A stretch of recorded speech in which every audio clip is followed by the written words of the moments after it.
We brought you this story as breaking news yesterday morning. Let's take a look at some video from that crime scene.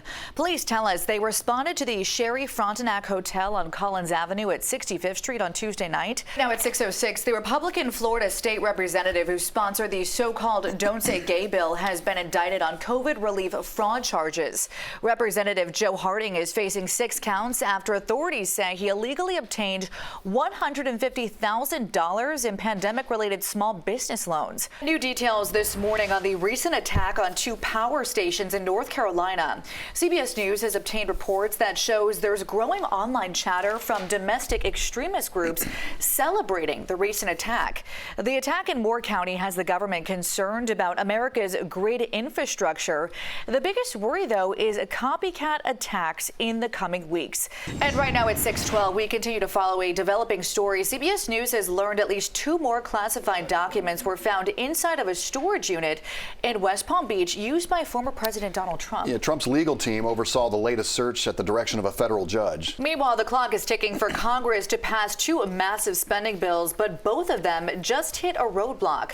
The House had been expected to take up the National Defense Authorization Act this week, but Republicans say their support hinges on ending the military's vaccine mandate. All right, well, Britain's monarchy bracing for some more bombshells. This as Netflix releases the first 3 episodes of a series that promises to tell the full truth about Prince Harry and Meghan Markle's estrangement from the royal family.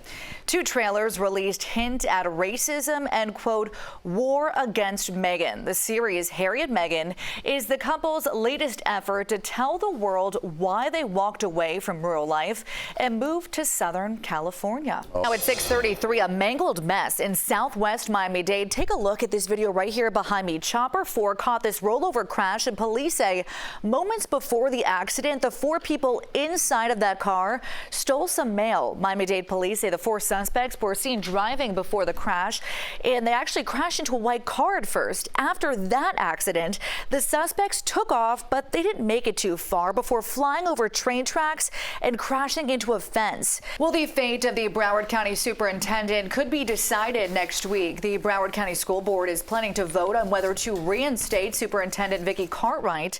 The school board voted last month to fire her, this despite granting a 90-day action period for her to address 15 criticisms of her work. Well, this morning, Florida International University is facing some backlash after promoting a discussion that explores advantages in U.S. immigration law for Cubans. The author of the book is Boston professor Susan Eva Eckstein, who has been invited to FIU.